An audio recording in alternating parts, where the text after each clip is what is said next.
Buenos días, profe. Buenos días, querido estudiante. Siéntese, es un fraternal saludo. Profe, por ahí anda diciendo la señora Triqui Triqui que usted está deformando el pensamiento y la creencia y la psicología del barranquillero mediocre y medio. Que ya usted en esa clase es para que penetren personas mucho más avanzadas en el sentido intelectual, profesor, porque es que mucha gente no lo entiende y hay gente que se están dando trompa en la calle, que quién es quién y quién no es quién.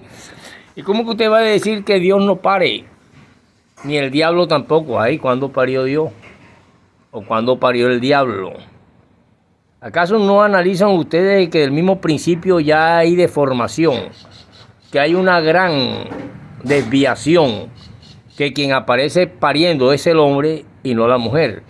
De ahí en adelante lo demás nos está retrocediendo a unas épocas de interpretación del mundo en cuanto cae en el antiguo anacrónico absolutismo y el anacrónico cucachararismo en las mentes, como la tenía Franz Kafka en la famosa obra La Metamorfosis.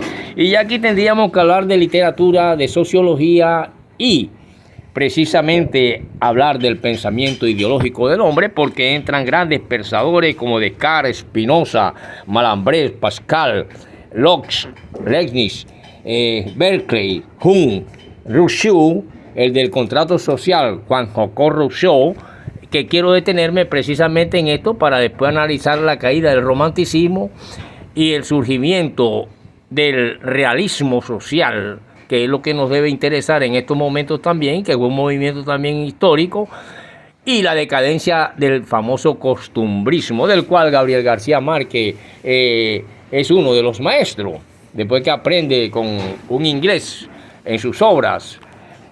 Por lo tanto, nos detendremos en esto. ¿Qué es eso del contrato social? No, sí, profesor, porque la señora dice que usted cuando escribió Carniceros del Barrio Valle, en su obra Historia Olvidada del Barrio Valle, parece que el personaje Nando Heredia hubiese sufrido, igual que Can Kafka, una transformación de insecto, por eso la obra se llamaba Insepulto o Insecto de la Catástrofe de Ander. En un deslizamiento de tierra, él amaneció allá en el fondo de la tierra y se fue saliendo poco a poco creyéndose un insecto o creyéndose algo así como un animal que no entiende lo que había pasado después del terremoto donde se destruyó su casa.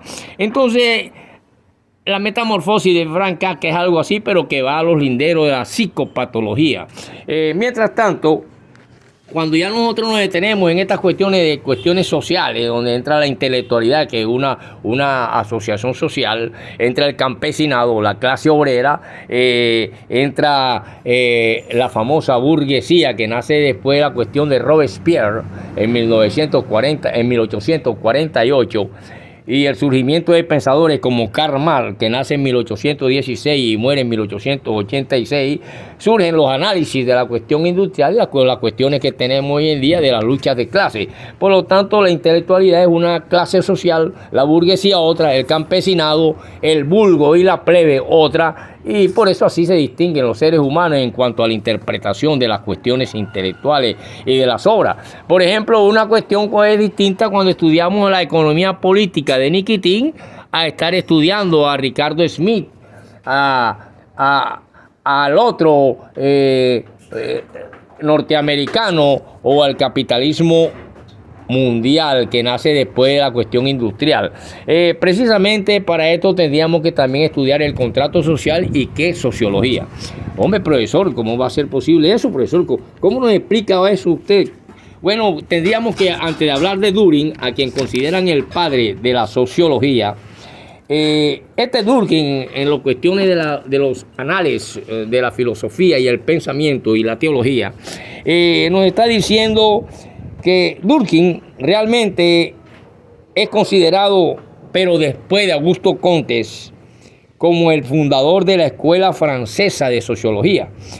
Sus obras principales son La división del trabajo social, Regla del método sociológico, Formas elementales de la vida religiosa, Sociología y Filosofía, Él fue el fundador de la revista Eme Sociologist en Francia.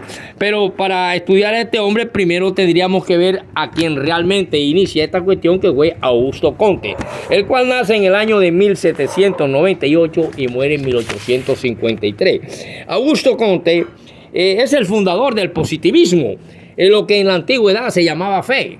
Cuando usted va positivo a una cuestión, aquella gente no podía entender esta cosa y por eso no podían entender quién podría parir primero, si el hombre o Dios. Entonces ahí vemos que nace ya una cuestión que ponen a parir al hombre cuando el hombre no tiene capacidad, porque sus huesos no tienen la capacidad pélvica que tiene la naturaleza para parir, como es la cuestión pélvica y ósea de la mujer, que sus caderas son más anchas, por lo cual le permite abrirse para parir. El hombre está diseñado por la naturaleza para no parir. Entonces, ¿qué pasa? Que ya empezamos a ver deformaciones en este famoso libro sabio. Por lo tanto, tenemos que el fundador del positivismo, que fue la antigua fe, es un sistema filosófico según el cual no podemos conocer las cosas en sí mismas. No podemos llegar a tener sobre los fenómenos juicios ciertos que tengan valor universal o absoluto. El espíritu humano ha pasado por tres estados: el estado teológico o ficticio, el estado metafísico o abstracto y el estado positivo o científico. Pero la teología y la metafísica, o sea, todo lo que está más allá de lo físico, que no se puede explicar, el hombre lo tomó cuando aparece justo acá en esas cuestiones, que, con la razón pura, tratando de interpretar el mundo con la mente de la antigüedad. Por lo tanto, ahí es donde se basa las dos esencias distintas y las luchas que hay entre dioses. Por lo tanto, vemos aquí cómo esta escuela metafísica o abstracta es un estado realmente positivo o científico, en cuanto a que la positividad es la forma definitiva y única y legítima del conocimiento. Las diversas ciencias se han desarrollado progresivamente desde las más sencillas a las más complejas. La última creada en la historia es la historia de la filosofía, como fundador y fundamento del pensamiento humano y la génesis del pensamiento, y así surge con Augusto Comte, prácticamente el verdadero fundador de la sociología. Por eso cada loro en su estaca, cada mico con su guineo y su plátano, y eso es la famosa división de clase. No podemos sembrar yuca esperando que nos aparezca una mata de papaya, y así es el ser humano. Por eso no hay que echarle agua a la candela porque se apaga. Por lo tanto, aquí tenemos a un Durkheim, a quien realmente después de Augusto Comte es considerado en la escuela, ojo, en la escuela francesa, no en la de otras partes, que también hay pensadores y positivistas, como uno de los hombres que tienen que ver con la sociología. Y ya hablando de sociología, nosotros vemos por eso que en la escuela policíaca, una de las primeras cosas que se nos enseña es el contrato social de Jean-Jacques Rousseau. El contrato social de Jean-Jacques Rousseau, un niño huérfano que se ve obligado a ser educado por un sacerdote, nace allá en los años de 1712 a 1778, lo cual quiere decir que este hombre murió a los 66 años. Nació el 28 de junio del 12 en Suiza y muere en Montville, Francia, el 2 de julio de 1778. Jean-Jacques Rousseau es un pensador agudo y fogoso. Rousseau influyó poderosamente en los movimientos sociales y espirituales del siglo XVIII. Este fue el que creó una obra como El Contrato Social. Creó obras de mucho calibre espirituales en el siglo XVIII.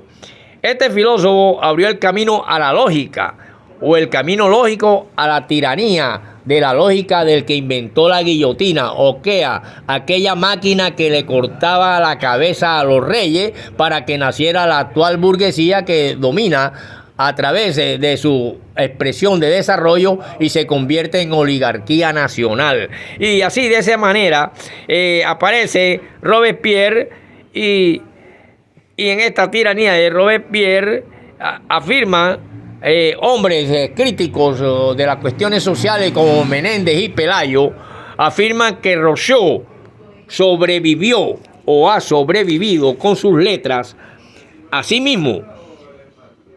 Cuando no triunfa como socialista nivelador y tiránico, triunfa como individualista anárquico y feroz. Las obras de Rousseau, Jean-Jacques Rousseau, como El contrato social, Carta sobre la música francesa es otra obra de él, Discurso sobre la desigualdad entre los hombres, y La nueva Eloísa, una obra de él, aparece entonces El contrato social, que son confesiones, El huerto de la Charmette y Ensueño de un paseante solitario. La virtud más necesaria a los héroes Emilio y Sofía, o Los solitarios, entre otros, son obras que determinan el pensamiento de este hombre llamado Jean-Paul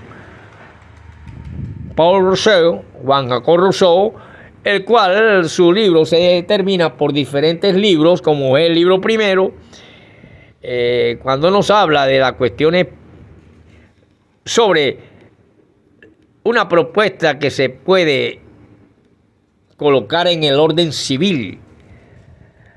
Y hay reglas de administración legítima y segura, considerando a los hombres como son en sí y las leyes como pueden ser.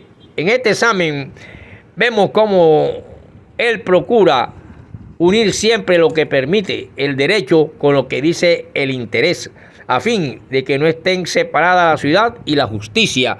Y así él dice, el niño nace inocente y es la sociedad la que lo corrompe. Esto está en los principios policíacos. El hombre es la sociedad en que vive, y cuando vemos sociológicamente que el hombre es producto de una sociedad, toda esta sociedad corrompida que tenemos en Colombia, en la política, en la vida del barrio, en la vida del individuo, cada uno con sus pensamientos, sus intereses, sus mezquindades, son producto de un sistema económico, político y social que va dando un sistema económico que es diferente a partido político, y somos producto del sistema económico capitalista. Todas estas guerras mundiales, todas estas guerras en los barrios civiles, todas las desigualdades, el hombre cómo se corrompe a través de lo que le presenta el sistema en que vive, es precisamente de lo que se habla y hablan los sociólogos. Por lo tanto, los problemas de la podredumbre de una sociedad no son de la religión, de ningún diablo, de ningún Dios, son de los sistemas económicos en que vive el hombre, y el hombre es producto de él. Entonces, por lo tanto, ¿por qué usted se extraña que su hijo nazca ratero, nazca atracador, nazca asesino, nazca borracho, nazca marihuanero? Si es la sociedad la que permite el sistema individualista del hombre en un sistema dado, que es diferente al sistema del hombre como producto social, cuando nace en una economía distinta, demuestran que el hombre no es malo por naturaleza, sino que lo moldea la sociedad en que él nace. Por eso Jean-Jacques Rousseau dice en El contrato social, el niño nace inocente, la sociedad lo corrompe, y la sociedad comienza en el hogar. ¿Qué podemos pedirle a un niño que nace bajo botellas de whisky, botella de ron, botella de bolsa de perico, bolsa de marihuana, bolsa de... ¿Qué puede pedirle usted a ese niño más tarde? Que no se tome nunca un trago de ron si lo venden en la esquina, que también es droga, porque droga es toda sustancia psicoactiva que tiene el poder de transformar las emociones del hombre. Un hombre llega encorbatado, decente, y a las 2 horas que esté borracho está sacándose el pipí en la cuadra y orina. Se le olvidó la famosa urbanidad de Carreño, se le olvidó que se persina, se le olvidó que hay un crucificado, se le olvidó que hay un Dios que existe por critud, pero sin embargo ya el lunes está transformado y entonces por lo tanto en la misma esquina el mismo padre dice: mira cómo es de macho mi hijo, salió igualito a mí, de macho, mira cómo se toma un trago y ni siquiera arruga la cara. Le está dando droga, usted no lo considera así, pero le está dando droga. Entonces, ¿qué es droga? Toda sustancia psicoactiva que tiene el poder de transformar las emociones del hombre, y lo vemos en la cuadra, lo vemos en todas partes. Los grandes picos no respetan enfermos, no respetan gente con cáncer en la vecindad, las bullas, cada uno es individual. Y por eso esta sociedad, y cuando nació la guillotina de Robespierre en época de estos sociólogos, ellos no estaban inventando nada, simplemente estaban viendo sociológicamente la sociedad. Como usted, profesor Robin, sí, como yo.